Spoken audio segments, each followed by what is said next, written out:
Thank you so much for joining us. And we've had a lot of anxiety at the end of the year here about whether there would be a package from Congress, what that package would look like, who would be leading a new Congress, and whether certain nominees from President-elect Trump would even last through 2024, let alone a confirmation hearing. But here we are. In today's office hours, we will give you what we think are the big takeaways from the end of the year package, highlight where we think the seats of power will be in the new Congress and the new administration, and talk about how and when any legislation or policy will actually get done. Things that are most important to most of our clients and, frankly, the country and the world. I am so lucky to be here today with two of my favorite colleagues and really favorite people, healthcare policy human encyclopedia, Rachel Portman, and the inimitable former Senator Richard Burr. Rachel, I know you've got some burning questions for Senator Burr about the end of year package. But first, I just want to let Senator Burr give our attendees a bit of a preview of what the next 2 weeks will be here in Washington. Of course, during and after this little snowstorm. Senator Burr, what do you see unfolding here that's important in the next 14 days alone? Well, Vanessa, thank you, and thank you, Rachel, for being on and filling in for Kristen and Karina. The reality is that the next 2 weeks, I'm not sure that I can lay it out for you. I went through the weekend looking at the vote on speaker, and for several hours wondering whether there was actually going to be a speaker elected last week, and whether today would happen, because as we're on, the Congress of the United States in a joint session will meet to certify the election, and 2 weeks from today there will be an inauguration and the president will be sworn in. You know, I think it serves us a useful purpose to say what would have happened had a speaker not been elected. And if you look at it from a constitutional standpoint, there wouldn't be a certification of an election today, which may then have altered not whether on the 20th the current president stepped down at noon on the 20th, but who he'd be replaced by. And I think it's probably helpful to understand that had the speaker not been elected and the vote not been certified on the 20th of this month, 2 weeks from today, the current president would have stepped down, and Chuck Grassley would have become president because he's fourth in line. So that constitutional crisis has been pushed aside. We will have a president in. And I think what we're looking at over the next 2 weeks is a schedule that will incorporate either 4 or 5 of the presidential nominees to begin the hearing process at the committee level. We're pretty certain that 4 of them. We think there may be a 5th one that's added. We'll also see at the agency level, there's a lot of talk today that at the FDA, that today we'll begin to hear about some of the political appointee roles. So now we're seeing the agencies begin to fill out underneath the secretarial level. And this is really where the rubber meets the road. It's where we are very focused, and the interest of our clients are focused in who are the chiefs of staff for these agencies, who are the individuals that are going to be the one to carry out the mission of the executive branch inside of those agencies. So we're really going to learn a lot over the next 2 weeks about how we anticipate what the first initial reactions are going to be from these agencies, and how it might impact clients in all different sectors of business. So it's going to be an exciting time. I think we're going to learn a lot, and we will try to share that as quickly as we can with people once we've firmed up our beliefs as to what those initiatives look like. Well, and Will certainly be an exciting couple of weeks here, starting with a snow day today, as Vanessa mentioned. Never a boring day in DC. We also, like Vanessa mentioned, had a lot that happened in the lead up to Christmas in December, and some of us are still recovering from tracking that congressional activity. So Senator Burr, when we last held office hours in December of 2024, you shared what might happen in the lame duck session.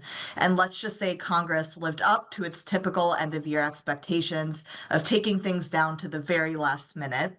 Unfortunately, many policies, specifically healthcare priorities that we were tracking for clients, fell out of the final agreement in order to keep the government open for the next few months. So, do you mind sharing what you were most surprised was not included in the final continuing resolution deal? And do you foresee a path forward for these policies in the new Congress?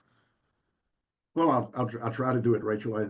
I think what was I surprised was not there a healthcare package, because I think most people believed that there was an agreement, though it might not have incorporated everybody's hopes and wishes, that there was an agreement that there was going to be a healthcare package.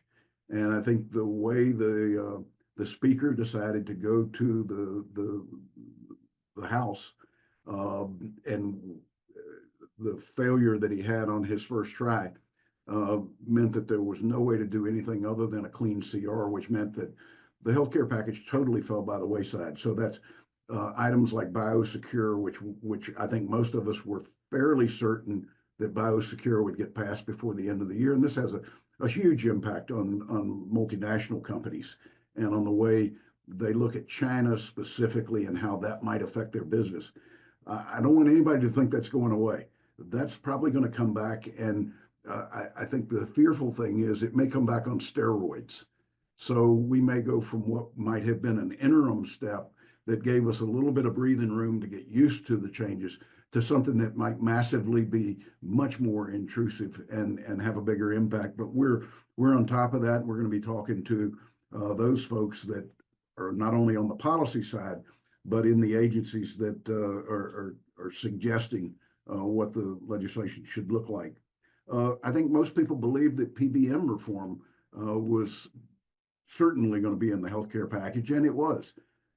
So for those companies that are impacted on both sides of it, this is still an open issue, but I think it's our belief at DLA and in the team that PBM reform is coming, and it's going to happen, and it's just a matter of time.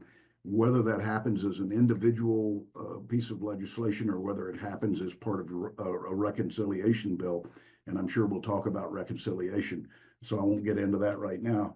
And then there are things that are like PAPA reauthorization, the Support Act, various public health bills. I don't think anybody should look at it and say that there's not a pathway to getting those done. I think there's a lack of understanding as to how they're going to package these going forward.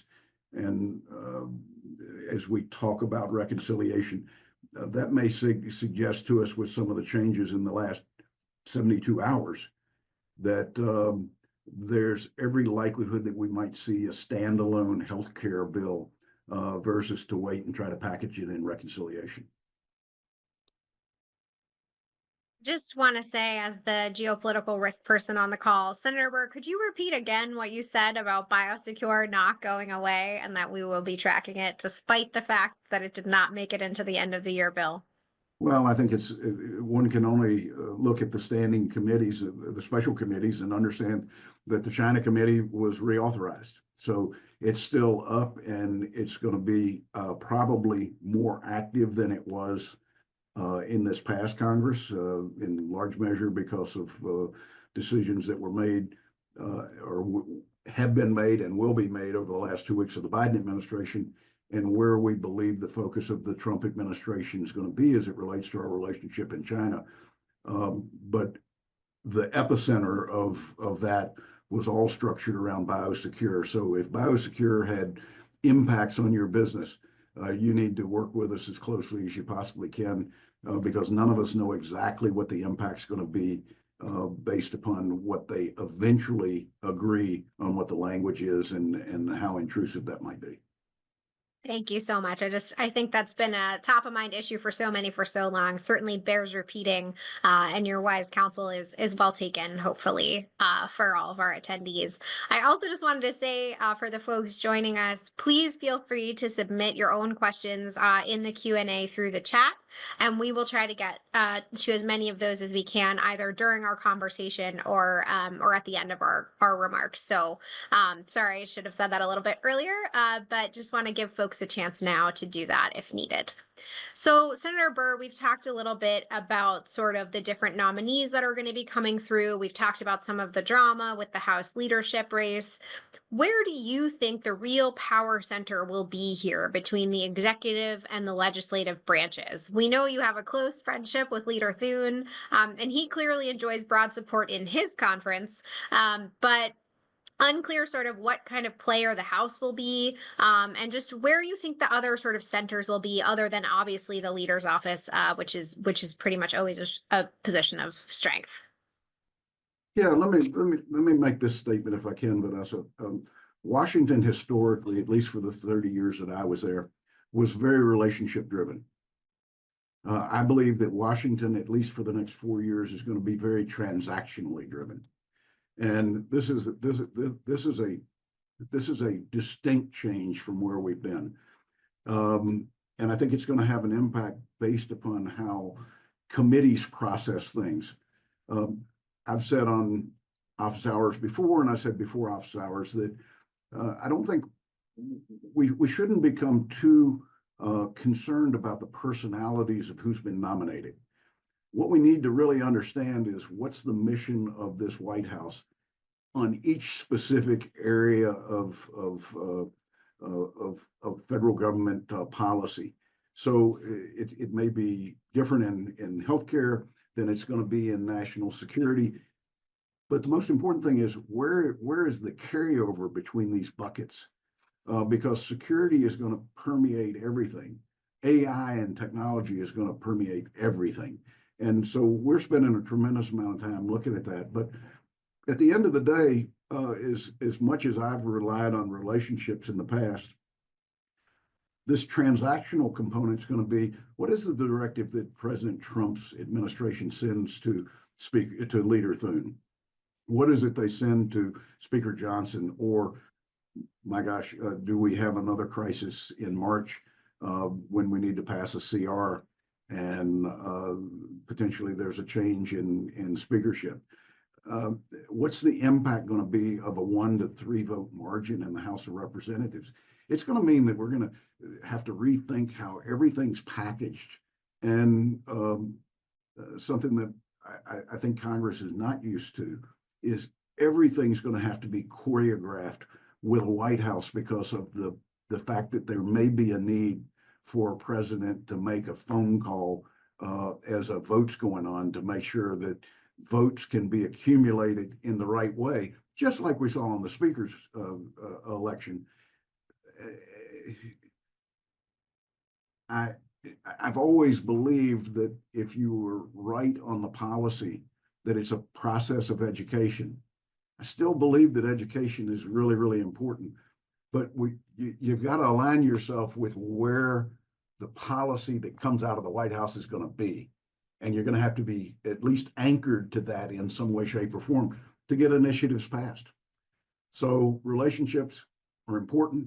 They're not going to be as important going forward because they could be overridden by the directive coming out of the executive branch. Speaking of sort of that policy lens and the sort of the presidential lens, I mean, we obviously have a tax year coming up here. How important do you think the Senate Finance Committee is going to be, and how important will it be for clients to be able to be conversant on tax issues sort of in the new Washington this year? Well, listen, I think tax and tariff and all these words are going to be interchangeable because I think every aspect of the business decisions, and typically you could set out right now and you could identify the 10 business decisions that every different sector's companies are going to have to make over the next 12 months. They're all going to be impacted by tax and by tariffs. So an understanding of not only uh, what's going to happen, how is it going to happen, over what period of time, more importantly, how does it affect me? How does it affect my business? How does it affect the sector I'm in? Is going to be crucial. Uh, I'd love to push off talking about reconciliation, but you're begging me to go to it now. In the last 72 hours, there was a decision made um, to go to one reconciliation bill. Now, we were at one, then we were at two, then now we're back at one, and I would imagine that we will be back at two at some point because I know the needs of the United States Senate. But if they stay on one reconciliation bill, then this is very much going to be driven by the process of the Ways and Means Committee or the Finance Committee, because the tax bill will have to be sort of the meat and potatoes of what they're doing. And I think the reason that they talk about one is that to get the immigration and other pieces of reconciliation through, they need the carrots of the tax bill. So I think back at 2017, where we took about 12 months on the Finance Committee to construct a tax bill, you're talking about them constructing a tax bill at the same time they're trying to figure out what they're going to do on a continuing resolution. At the same time, they're trying to figure out whether they can package a debt ceiling inside of the reconciliation bill or whether they're going to have to do it separately. And you're talking about them making those decisions basically in a 60-day process. So what is the Finance Committee? What's the Ways and Means Committee going to be doing?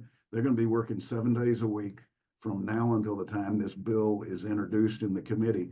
And it shortens the window of opportunity for those who might be on this call that have tax issues. You better line them up now and get them launched, because this is going to be something that's worked at a speed that I don't think I've seen in the 30 years I was there. Well, I do not envy them that work, and I can promise you that no one has ever accused me of begging for reconciliation before. So I will take that for as my prize for today's call. Rachel, I want to turn it to you. Yeah, and one element I did want to add on top of your comments, Senator Burr, as we see the new membership announced for these various committees. Senate Finance Committee alone has had 5 new Democratic members announced, 1 new GOP member announced. So there will be new staff, new members needing to get familiar with these various policies and how reconciliation will work with these various policies very quickly, given the timeline that was outlined, and just underscoring the point you made that reconciliation happens very quickly. And so the sooner you get in touch with your contacts within our government affairs and public policy shop with your biggest fears, but also your biggest opportunities in these policy areas, the better. So we can keep you all appraised of the latest updates we're getting from our contacts involved in these conversations. Speaking of reconciliation, I guess that is relevant. While those of us moderating this call today cut our teeth in the Senate for the most part, Senator Burr, you did spend quite a few years in the House prior to the Senate. So looking at the House right now, what do you think we can expect from the House given Speaker Johnson's once again very slim majority? Well, the House action is going to have to be a partnership between the Speaker and the President. There can't be any sunlight between the two. The one thing I would remind everybody is that we can never forget that the leader in the Senate is a member of the Finance Committee. So all of a sudden, it potentially changes how the Finance Committee's action may go on.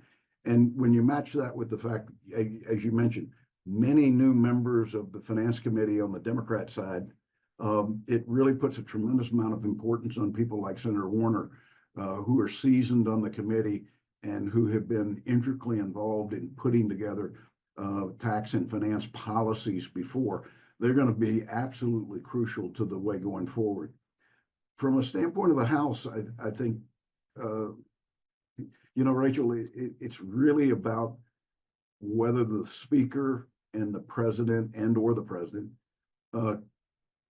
can moderate entities like the Freedom Caucus before they get into a debate on policy, before they get into the construction of the legislation.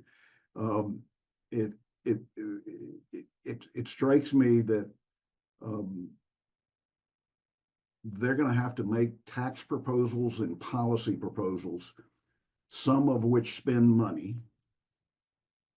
which is adverse to where the Freedom Caucus is, which means that they're going to have offsets to that spending incorporated in the reconciliation package, or if it's a standalone bill, in that standalone bill. So this is not just about playing defense or offense on what might be in a tax package. This is about anticipating where those pay-fors might come from. And if you're in higher education, you should be incredibly concerned with what happens on NIH funding. If you are focused on global health and part of your products feed that global health component, then it's not only what our commitment is to the WHO, it's USAID and what funding they're getting and how that might be impacted.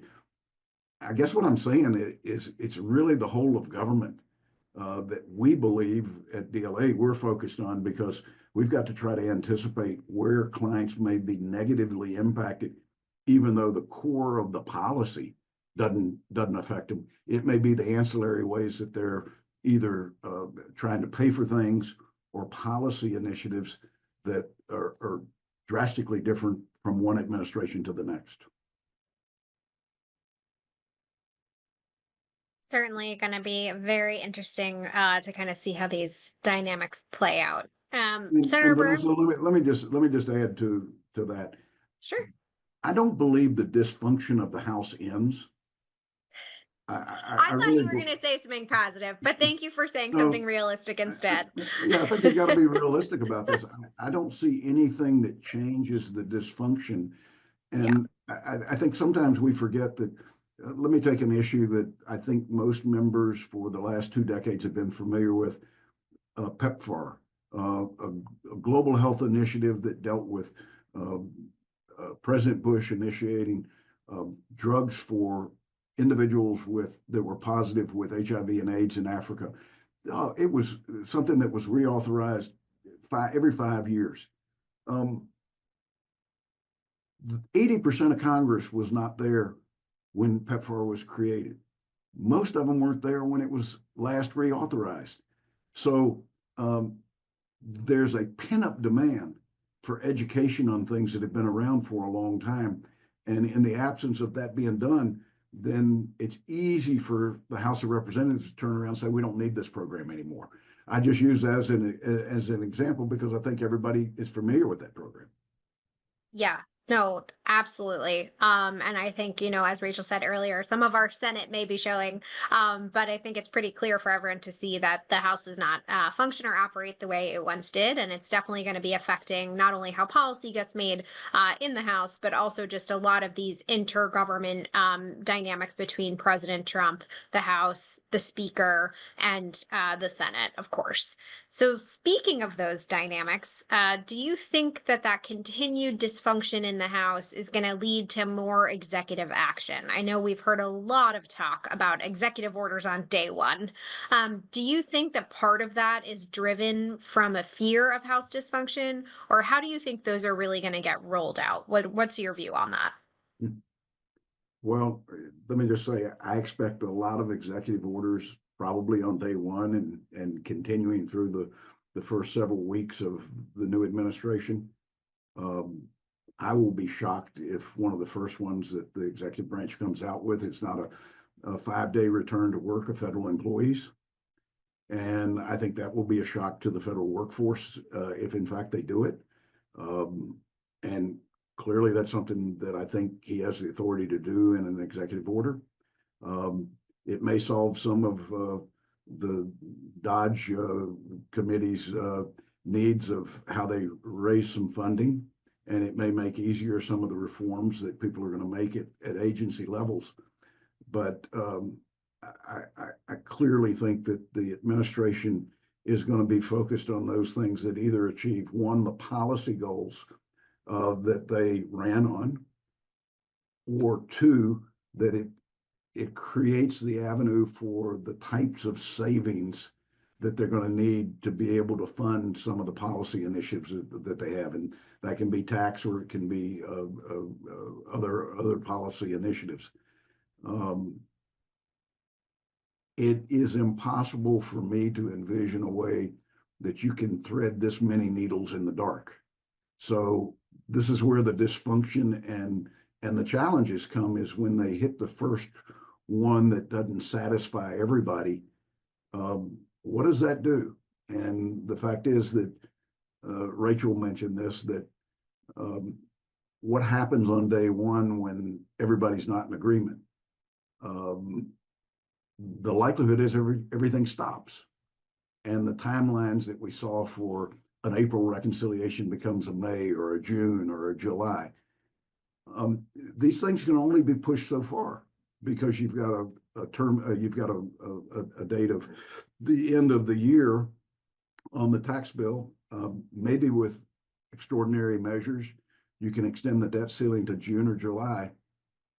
We have yet to even talk about all of the subsidies for the Affordable Care Act that expire in December of 2025. It's been on nobody's talking list, but it's one of the, as I like to say, the three big buckets that's hanging out there. And you probably, unless you're just looking at how do we kill the Affordable Care Act, it's going to take a tremendous amount of thought as to how you creatively use the subsidies to either maintain a current system that has millions of Americans insured, or how you use the money to make the system better, more efficient, provide more. I'm not sure when Congress is going to have time for that debate. So it's my hope that some of the committees, the Health Committee or the Energy and Commerce Committee, actually has some bipartisan task forces that maybe are looking at this type of thing, and that industries weighing in where they can, because I think that's just as important. I will make this statement about the House. The House is very predictable from the standpoint of one thing. I think it's very unlikely that they will cut millions of Americans off of the coverage of health care when every House member is up for re-election in 2026.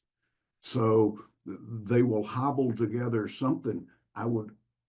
It would be my hope that what they do is focus on how can we make this system stronger, or how can we redirect money in a way that changes the overall architecture of our healthcare to where more Americans feel the positive impacts. I think we all know that we're headed into a period where technology is going to drive what is possible. And I think it's going to be this administration, because of timing, that's presented with the challenge of how do we begin to position government to be ready for these technological opportunities that are presented. We've seen the healthcare industry participate in AI for probably the last decade, but more so in a discovery way. And what we're going to see is we're going to see technology provide us the opportunity to actually serve as a replacement for things that have historically been required for us to do, because you couldn't unlock the next door unless you got the key to the last door. And now, if we can do drug discovery technologically, then there's not too tough a challenge to figure out how we do the clinical research electronically. And all of a sudden, if applicants at the FDA only are required to do phase 3 studies because everything else has been done technologically, it's a whole new ballgame, and it changes the cost of drugs. It changes the timeline of approvals.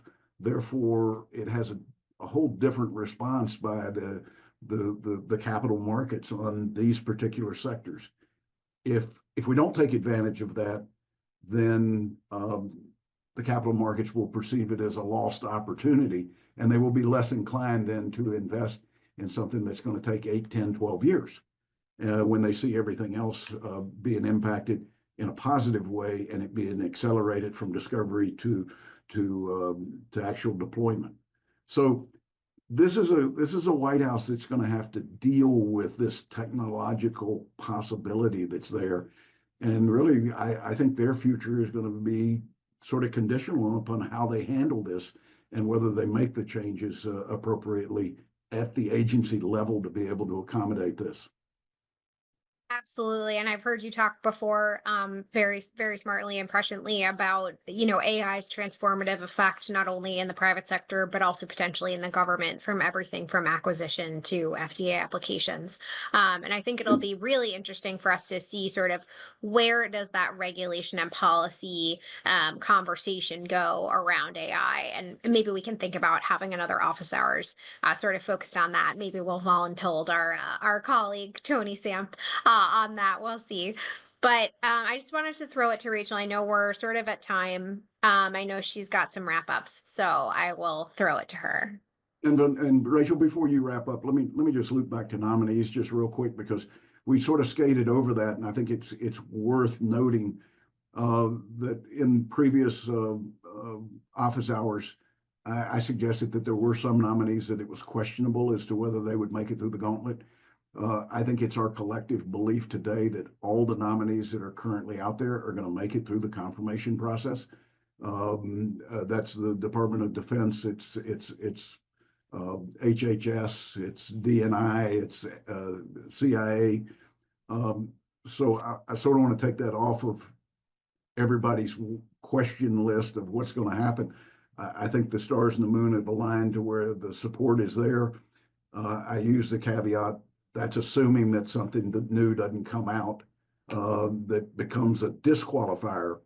But I think that the members of the United States Senate are now to a point where some of the questionable nominees are comfortable to them, and a lot of that has come from the office visits that these nominees have made up till now, and the ones that will be made over the next couple of weeks.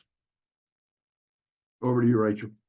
Well, it's a great point, and I know that some of those meetings are occurring today with various incoming chairmans of the committees of jurisdiction. So those are definitely meetings and conversations to be following along, and we will continue to have updates along those lines. Thank you all so much for joining us today, and to Senator Burr and Vanessa for this lively and timely conversation.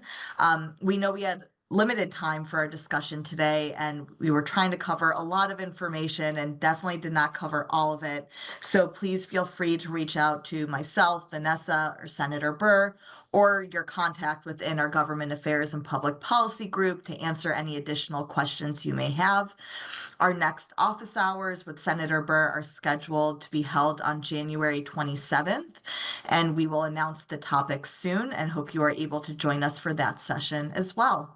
Hey, Rachel. Senator, yeah. Rachel, just one last thing, because we did have one question, and it's not something that we can fully answer in this. So I'll say to the requester, we'll get back to you with specifics. But the question dealt with the advancement of Gen AI, and AI continues to raise complex questions about regulation and potential impact. And how do we see the legislation evolving to balance innovation with necessary safeguards? Especially in areas where ethical use and national security are at play. And truthfully, the answer is I don't know the answer today. We do make this assessment that the European Union rushed out to make sure they were the first with AI regulation, and the net result was investment in AI, and the EU stopped the next day.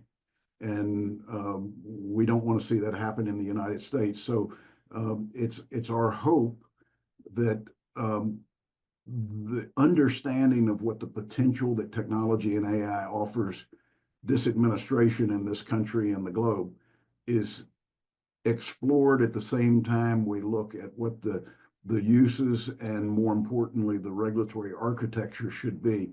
I think at the end of the day, if I had to give you an answer today, it's that I hope that the regulatory architecture will require some type of third-party certification on the effectiveness of the algorithms, and then we will fill in from that where there's national security needs, where there may be additional restrictions. It may take a little bit longer to identify any ethical questions that come to it, but I would much rather the United States government be slower at developing that architecture than quicker. And I think the EU is a great example of why. So I'm glad to get that in. Rachel, I thank you, and Vanessa, I look forward to the opportunity to have the next office hours, because I think we will talk about a lot of specifics, hopefully initiatives that we think secretaries and agencies will carry out. Seems like Senator Burr already has ideas for the topic. So we will get back with you all shortly. Thank you all for attending today, and we will be in touch. Take care and stay safe.